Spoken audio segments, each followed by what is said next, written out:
बिस्मिल्लाहिर्रहमानिर्रहीम। अस्सलाम वालेकुम स्टूडेंट। आज हम करेंगे एक्सरसाइज 6.3, लेकिन उससे पहले सबसे पहले हम कुछ बेसिक कॉन्सेप्ट में क्लियर करेंगे। इसमें आएगा हमारे क्वेश्चन में translation bye a vector. Our translation vector is a vector that describes the movement of a point, a body, or system from one position to another without rotation or deformation. The translation vector ऐसा vector होता है बेटा जो हमें movement बताता है किसी भी पॉइंट, बॉडी की, किसी सिस्टम की, बगैर किसी गर्दिश या बिगाड़ के एक जगह से दूसरी जगह के वो कैसे मूवमेंट करता है। The translated figure is called the image of original figure. तो ये ट्रांसलेटेड फिगर होता है, ये असल फिगर का इमेज यानी अक्स कहलाता है। The image is congruent to the original figure. और ये जो इमेज होता है, हमें जो गेन होगा वो मुतमासिर होता है। कॉन्ग्रुएंट में मुतमासिर होता है, ठीक है, या आप कह सकते हो बराबर होता है। नेक्स्ट देखें, इसमें हमें एग्जांपल दी गई है। देखें एग्जांपल नंबर हमारे पास 9 है। इसको आप देखें, एक्स एक्सिस तो वाई एक्सिस का ग्राफ तो आपने कई दफा प्लॉट किया हुआ है, ठीक है। अब यहाँ देखें एग्जांपल नंबर 9, प्लॉट ए पॉइंट दिया गया है, बी पॉइंट दिया गया है, यहाँ पे सबके पास सी पॉइंट दिया गया है, ठीक है। और हमें एक ट्राइंगल को फॉर्म करना है। ट्राइंगल फॉर्म करनी है, triangle A B C. To triangle हमें vertex A B C by the translation vector. ये जो ट्रांसलेशन वेक्टर है ना, ये हमें ए बी और सी पॉइंट को कन्वर्ट करने में मदद करेगा। किसमें? Vertex A B C triangle में। यानी इसका होना बहुत जरूरी है क्वेश्चन में। तो न्यू वर्टेक्स जो हमारा गेन होगा, जैसे हमने यहाँ लिखा ए का वर्टेक्स हमें दादी छोटी सी डैश नजर आ रही है ना, इसको वर्टेक्स बोलते हैं। ए वर्टेक्स जब हम फाइंड करेंगे तो सबसे पहले ए पॉइंट को लिखेंगे हम, उसमें हम ट्रांसलेशन वेक्टर को ऐड कर देंगे। ऐड करने से जो आएगा वो हमारा जो है ए वर्टेक्स होता है। इस तरह बी पॉइंट भी इसी तरह गेन होगा। बी पॉइंट लिखेंगे यहाँ से हम, बी पॉइंट के बाद हम उसमें क्या ऐड कर देंगे? Translation vector. देन हमारा बी वर्टेक्स गेन हो जाएगा। और इसी तरह सी वर्टेक्स हम गेन करेंगे। अगर ट्राइंगल है तो 3 पॉइंट होंगे बेटा। अगर पैरेललोग्राम है या रेक्टेंगल है या स्क्वायर फाइंड करना है हमें, या ड्रॉ करना है, या इमेज बनाना है, तो देन हमें 4 पॉइंट गिवन होंगे, क्योंकि उनकी 4 साइड्स होती हैं, ठीक है। अब नेक्स्ट देखें, ये आपको पता चल गया ना कि हमने किस तरह प्लॉट करना है, और ए डैश बी डैश या सी डैश या वर्टेक्स जो है ये किस तरह गेन होंगे। ये हमारा प्लॉट हो गया ये ग्राफ ट्राइंगल का। इसी तरह हमारी एक्सरसाइज में जो फर्स्ट 3 क्वेश्चन होंगे वो इसी से रिलेटिव हैं, इसी से मिलते जुलते हैं, ठीक है। अब करते हैं नेक्स्ट एग्जांपल। नेक्स्ट हमने क्या फाइंड करना होगा? सोल्यूशन करना होगा application of geometric problem involving the vector. Vector के यूज के साथ हमें कुछ सोल्यूशन निकालने होंगे। जैसे एग्जांपल आपको 10 दी गई है कि वर्टिसेस ट्राइंगल आपको 3 पॉइंट दिए गए हैं। वर्टिसेस ये कॉर्नर होते हैं बेटा, ये वर्टिस होते हैं किसी भी ट्राइंगल के ना। 3 वर्टिसेस के पॉइंट हमें गिवन है। Check whether the triangle ABC is an isosceles. ये ट्राइंगल मसावी सेकंड है या नहीं। मसावी सेकंड ऐसी मसल होती है जिसकी 2 साइड इक्वल होती हैं। लेकिन डिफाइन भी है जो हमें शॉर्ट क्वेश्चन में भी आ सकती है। A triangle having 2 side equal in length is called isosceles triangle. ऐसी ट्राइंगल जिसके 2 साइड इक्वल हो वो आइसोसेलेस ट्राइंगल कहलाती है। देखिए इसके तीनों पॉइंट हमने लेने हैं। देखिए 3 साइड हैं तो 3 वेक्टर बनेंगे, ए बी सी एंड ए सी। तो ए और बी पॉइंट को ऐड कर लेंगे, बी और सी पॉइंट को ऐड कर लेंगे, और ए और सी पॉइंट को ऐड कर लेंगे। ऐड करने से जो हमारा आएगा एक्चुअल में, तो हमने दो को साइड को इक्वल करना है ना।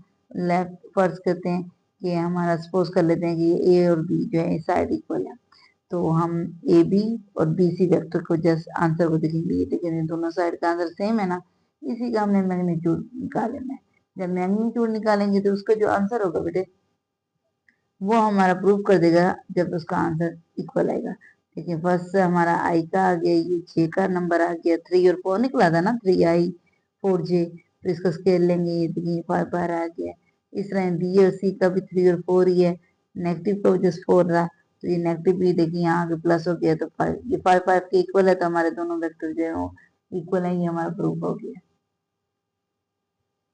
थर्ड एग्जांपल देखें, use the vector method to show the point A B C D form a parallelogram. हमने पैरेललोग्राम एक फॉर्म करनी है, तो देखिए हमारे 4 वेक्टर आएंगे। 4 वेक्टर किस तरह गिवन होंगे? देखें A B vector, B C vector, DC vector और एडी वेक्टर। और हमें पता है पैरेललोग्राम की दो साइड जो होती है, ऑपोजिट साइड आमने सामने की, वो इक्वल होती हैं। ये इसकी इक्वल होता है, ये इसकी इक्वल होता है, तो जाहिर है इनके वेक्टर भी इक्वल होंगे। डीसी वेक्टर जो है वो पैरेलल होगा एडी के, और एडी वेक्टर जो है वो बीसी वेक्टर के जो है वो पैरेलल होगा।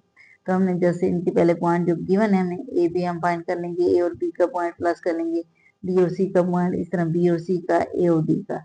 आंसर देखें ये ए और डी और बी और सी, ये ए डी और ये बी सी, ये दोनों का आंसर देखिए यहाँ पैरेलल है, बिल्कुल सेम है, इक्वल है। तो यहाँ ए बी और ये डी सी, ये दोनों आपस में आपको इक्वल नजर आ रहे हैं, तो इन दोनों का आंसर भी देखिए इक्वल है। तो हम लिख सकते हैं बस कि ए बी जो है पैरेलल है डी सी के, और बी सी जो है पैरेलल है ए डी के।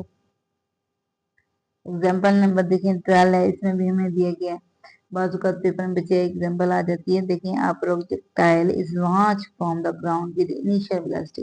एक प्रोजेक्टाइल ने लॉन्च किया, फायर किया ग्राउंड से, उसकी इनिशियल वेलोसिटी क्या थी, उसके वेक्टर की 12i + 16 के। ठीक है, तो ये जो आई है हमारा, ये हमारा क्या है, एक्स एक्सिस का है, ये वाई एक्सिस का है। After how long does it hit the target located 24 metres away horizontally. अगर हमारा टारगेट हॉरिजेंटली जो है 24 मीटर की दूरी पर है, देन वो कहता है क्या इसका आंसर आएगा। तो गिवन क्या है हमें, गिवन है हमें इनिशियल वेलोसिटी, वो हमने लिख ली है। हॉरिजेंटल में क्या आ गया हमारा 12, एंड वर्टिकल में हमारा क्या आ गया 16।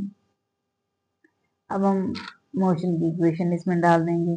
हॉरिजेंटल वेलोसिटी इज कांस्टेंट होती है ना, तो देयरफॉर हम लिख देंगे x is equal to V X और टी, और टी हमें फाइंड करना है। तो एक्स टी की जब इधर आएगा तो वी एक्स इसके साथ डिवाइड हो जाएगा। तो एक्स था हमारे पास 24 और वी एक्स था हमारे पास 12, तो ये 12 टू द 24 2 सेकंड हमारा आंसर है। थर्ड देखिए, a tank fire a shell, एक टैंक ने शेल निकाला है, गोला निकाला है, with the velocity vector V I, जिसकी इनिशियल वेलोसिटी क्या थी 30i 40j, at the moving target heat east, जबकि उसका टारगेट जो है ईस्ट की तरफ है, जो V2 बना है 10i + 0j। Find the relative velocity and magnitude. हमने रिलेटिव वेलोसिटी और मैग्नीट्यूड इसका फाइंड करना है। देखते हैं, relative velocity is equal to shell velocity हम कर लेंगे जो हमें गिवन है, और टारगेट वेलोसिटी वो भी हमें गिवन है, तो इन दोनों का हम प्लस करेंगे। देखिए, आई वाले में से आई वाला और जे वाले में से जे वाला निकालेंगे। देखिए, 30 में से यहाँ हमारा 10 लेफ्ट हुआ तो 20 आ गया, और 40 में से 0 निकालेंगे तो वही 40 आ गया। दिख रहे हैं ना यहाँ पे, ये 30 आई है, ये 10 आई है। 30 में से हम 10 लेफ्ट करेंगे तो 20, और 40 में से 0 करेंगे तो हमारा 40 आ जाएगा। फिर हम इसका मैग्नीट्यूड फाइंड कर लेंगे, जो हमारा जो है रूट स्केयर निकालने से 44.72 आएगा। इस तरह देखिए 6.3 है, फर्स्ट थ्री क्वेश्चन हमने प्लॉट करने हैं, तो इनके डायग्राम जो है वो नेसेसरी है, और बाकी जो रिमेनिंग क्वेश्चन है उसको जैसे इसी तरह हमने सोल्व करने हैं, जो हमें जैसे हमें एग्जाम्पल में गिवन है। कभी हमने मोशन की फर्स्ट इक्वेशन लगानी होगी, कभी हमने सेकंड, और कभी थर्ड, वो आपने फिजिक्स में पहले रीड कर चुके हैं। इक्वेशन होता है कि equation of motion are formula are used to describe the movement of object under the uniform acceleration, यानी यकसा इसरा के साथ ये चीज हमें बयान करती है। ये किस लिए होती है, ये मोशन, इक्वेशन ऑफ मोशन किस लिए दी गई है, they help us to calculate the relationship between the initial velocity, final velocity, acceleration time and displacement। ठीक है, किसी भी चीज के नाम कैसा रिलेशनशिप है वो हमें बयान करने के लिए बताई जाती हैं। They are very useful in problem involving moving cars, falling object और थ्रोन बार etc।